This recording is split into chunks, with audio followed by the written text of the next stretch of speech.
State. The Mundial for Women will take place between the 20th of July and the 20th of August 2023 and will be co-hosted for the first time ever outside Europe and America by Australia and New Zealand. Now, America's Major League Soccer trio in persons of Michel Alozie of Houston Dash, a former Onumonu of New York FC, and also Uche Nakano of Racing Louisville FC will join about 20 others at the National Stadium in Abuja from today. Now, with the World Cup less than a month away, Randy Waldrum and his ladies will be looking to cross the round of 16 stages for the first time ever, with Canada, the Republic of Ireland, and host nation Australia as the first round hurdle to climb. And let's also remind you that games in Group A, C, E, and G will be played across 4 cities in New Zealand, which includes Auckland, Wellington, Dunedin, and Hamilton, as the Super Falcons in Group B will ply their trade alongside Group D, F, and H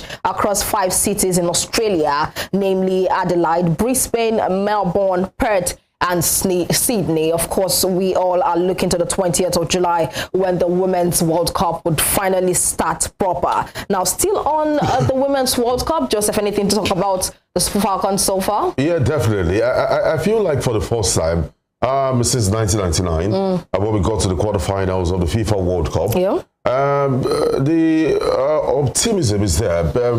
People believe now that this crop of players might do better. And the reason they're believing is that the powerhouses like the United States rocked with injury. The Three Lions, or the Lioness, also rocked with injury. Canada, not looking good. So what happened yesterday? The threatening to boycott. Thank you, to boycott the competition. So all eyes on the Super Falcons that we're not expecting you to win the World Cup, to be sincere.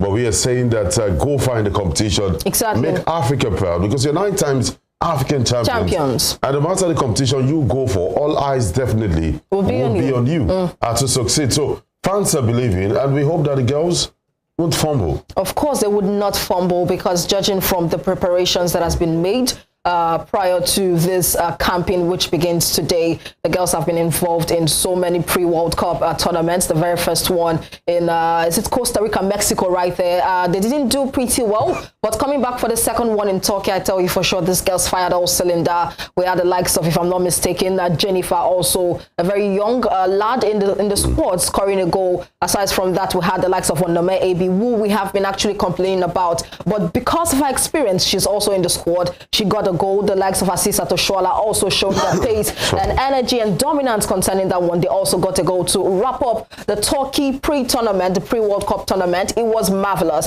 And looking about that, I definitely tell you for sure that these girls are ready and prepared for what they are to face. The likes of Canada, the likes of debutants, also that's the Republic of Ireland. Now let's jump into that one, since I already made mention of them this morning. Now, Ireland boss Vera Pauw has insisted a radically reshaped squad will not head into their maiden World Cup simply seeking to defend. Now, the Women's Mundial will take place, just like we've rightly stated, on the 20th of July and the 20th of August 2023, and will be co-hosted for the very first time, which we are all looking forward to, because there will be a mix of about 10 or 9 cities right here, if I'm not mistaken, outside Europe and America by Australia and New Zealand. And both teams will clash in the last Group B game at the Sun Cup Stadium on the 31st of July. Now, according to some of the team supporters, they say hard work pays off, but the harsh decisions are the worst that you have to make,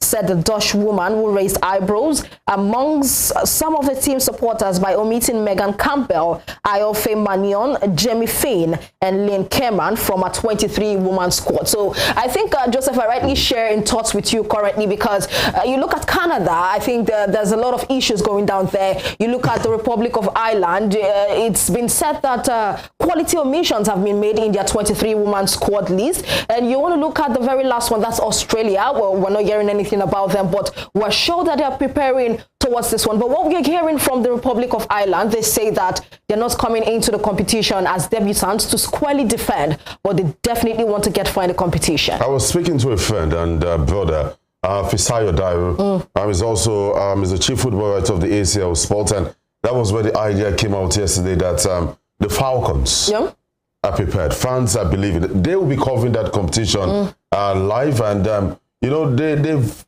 gone for trainings they've seen these girls play live, and they're telling you that what they're seeing right now, the players they've spoken to, like Desiree Kwanozi, for example, spoke to Fisayo, I think last week, and she said in Pidgin that, see, this competition, we want go there, go win them. If you be the last one, where we go play. What she's trying to say is that this might be the last one, but they want to show the world that they've got what it takes to be. And just like Morocco did at the World Cup, no one saw that coming. So they are laying low. Exactly. The tactics, don't worry. See us as underdogs going into these competitions. Not underdog, do you understand? But then if you're going against European champions like Canada, all those ones, you consider as an underdog. Exactly. So these girls are very, very confident that this time around they will do something to make the continent proud. And all eyes on the continent will be on the Super Falcons because they expect them to perform. And you know the beauty of Africa this time around is that no one is talking about Zambia. Exactly. That's exactly my point. No one is talking about South Africa. There's a Tembi Atlanta that applies for trade in China that will do well. So you saw what they did at the African Cup of Nations. These girls are no longer joking. Exactly. Now, you know, taking into note about the underdogs, the real underdogs of this particular competition, that has to be Zambia. Now, in the WAFCON that was held in Morocco 2022, we do understand that they came third, even as they were debutants there. And they've been able to make history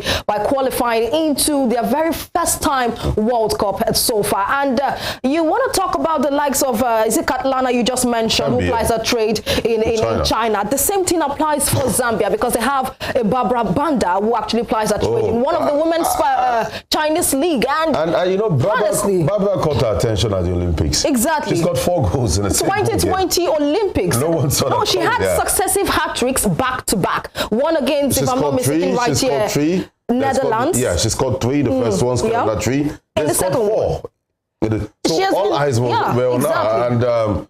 And we understand the threats these girls will definitely bring to the table. But that is why the island boss in Poa is saying that we won't defend. We'll come all out. And when the coach says that, it sees as a threat. Exactly. Now, definitely, let me get into one or two of the quotes concerning the coach of the Republic of Ireland. Now, she believes that she has 2 players capable of thriving in every position. And with Kyra Caruso now operating as a target woman, her side can offer much more support in attack rather than relying on an overly counter-attacking approach. I mean, it's just the 20th of July, and it's just few weeks away from now. We'll get to experience the 9th Women's World Cup.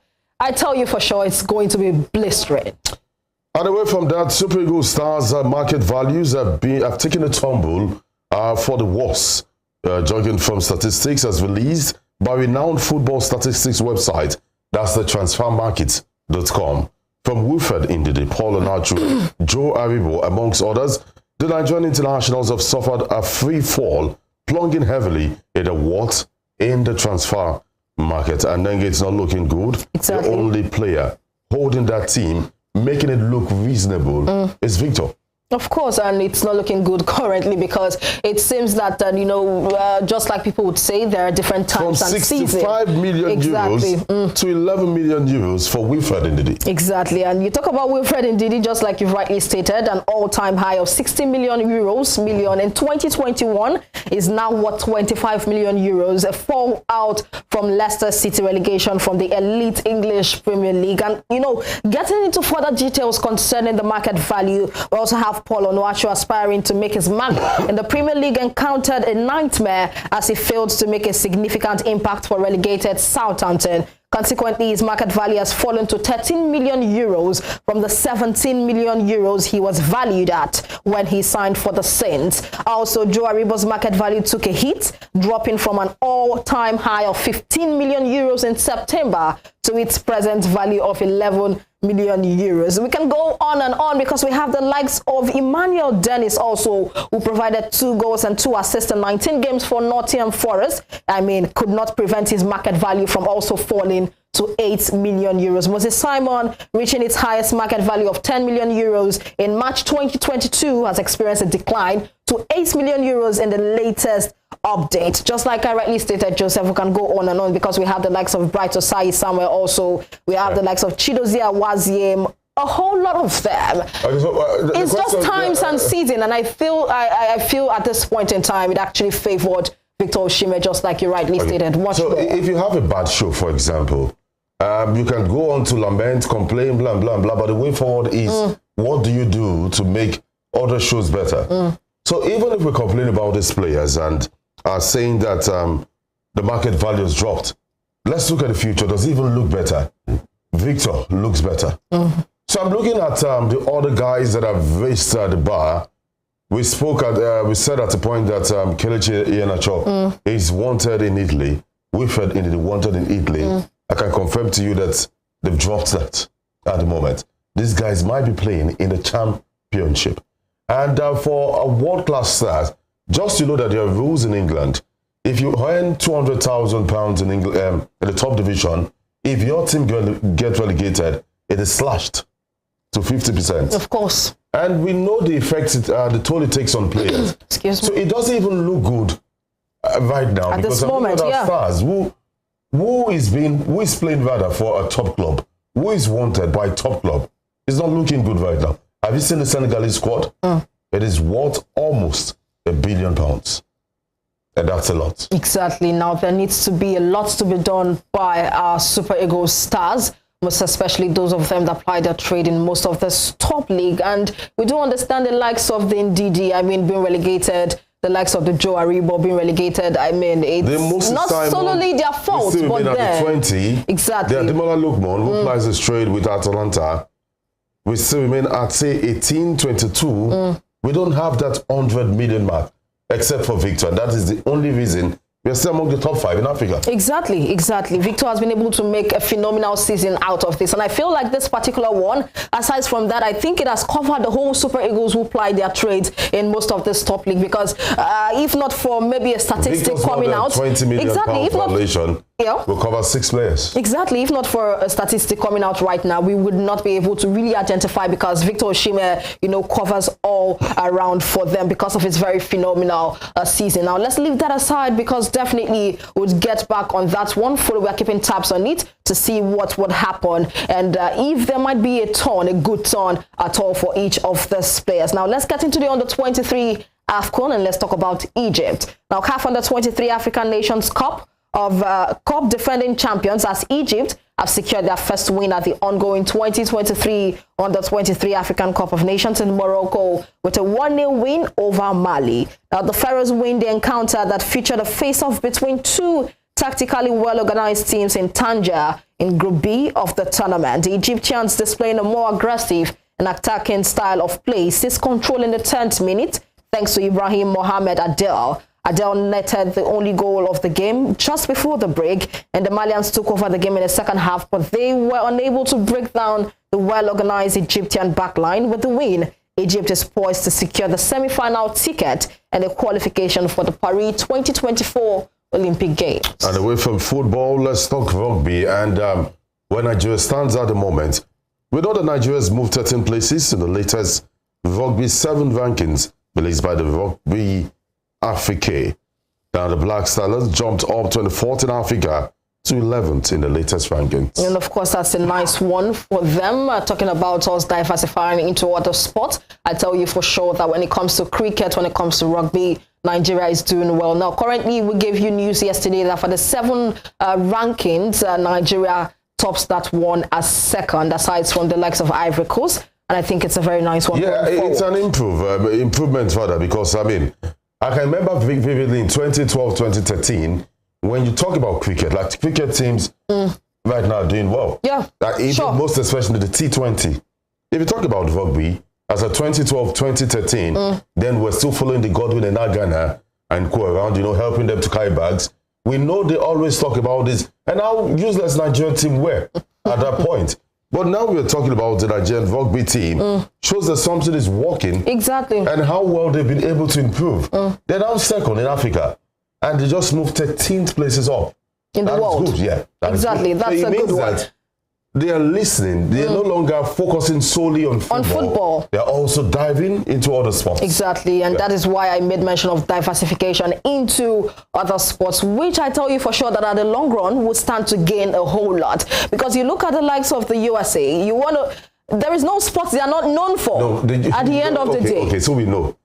Sorry. that the United States has 50 states, and one of the states is enough, or is bigger rather than the entire country called Nigeria. And the United States, I like to say, the fraudulent but wise country. They have the blacks, they have the Chinese. It's a mixture. So yeah, they have everybody. And look at the guys that make it count for them. Even in sprint, they're all black. So forget the United States. We understand where they're coming from. But at the long run, I tell you, for sure, would stand to, face stiffer challenges from them. Because no one cares.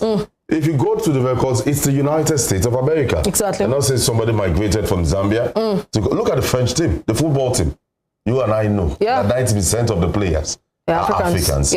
Yeah, but because if you don't take care of your home, do you understand? It falls apart. Exactly. And that is the situation. But then I'm happy that the rugby team here is doing fantastically well. And it can only get better. Exactly. Now, before we go on a break, let's give you an update. There was a picture being displayed on your screen, a stadium picture. Let's give you an update about that. The North African countries continue to set the pace for the other region and the continent with development of infrastructure and facilities in the area of sports. Now, Morocco recently built some fascinating stadiums and facilities which have hosted big football and sporting events. Now, the reports coming in from Cairo, Egypt, indicated that the Pharaoh's Land is set to complete the second largest stadium in Africa, and the stadium is named New Administrative Capital Stadium and is situated in Cairo, Egypt. Now, it will be the largest in Egypt and the second largest in Africa. It's 94,000 capacity and is expected to replace Cairo International Stadium as a new Egyptian national team stadium. We're just talking about this yesterday. Tell me why most of the competitions played in Africa won't be taken to the north. The North African side. These guys are doing. Exactly. 94,000 capacity. That's huge. I don't think the Camp Nou, I think it's, I don't know if it's up to 95. I don't think so. And I mean, that's a massive. It's massive. It's a massive structure. And you know why this is possible? Is that they've seen sport as a business. For example, we read a story yesterday. I wasn't just going to talk about it. The Akwa Ibom state government or the Ondo state government is going to honor players. This is 2023. We're supposed to talk about players having a contract, being signed, and like what they did to Manchester City when they won their first title, when Kun Aguero scored against Queen's Park Rangers. The only thing that made the news is that, see, we've won this title in a dramatic fashion. We are going to double your weekly wages. At least for that week, we're doubling it. Do you understand? We should go past that stage of Governor so wants to honor players. For what? Do you understand? But what these guys are doing is massive because they've identified sport as a business. As a business. 94,000 capacity stadium. That's a lot. Like we said, it's a very massive structure, second largest in Africa as a whole. And you talk about the North Africans, just like you rightly stated, they're taking sports as a business. And we did talk about the CAF General Assembly being moved from, what's the name of this country now? They've moved it currently from Benin to Ivory Coast, to Cote d'Ivoire rather. Now, that's because of infrastructural, facilities which are not available to be able to host such a big General Assembly. And I tell you, we need to actually work on that when it comes to the African countries. But the North African countries, they're doing well currently. All right, so we'll be talking about the Under-21 Championship. It's currently on. So let's give you the highlights from what happened with the Germans and the Under-20 Three Lions. And because it's still the festive period, when I come back, we'll also talk about how we ate yesterday. And there's a man behind the scene. His name is Andy Baba. He didn't give me cow. Did he give you? No meat, nothing. Nothing. Very wicked. We'll be right back. Let's go on break. Brought down by Stiller. Here's Kadra. This is the Germany break. Kadra's got the pace.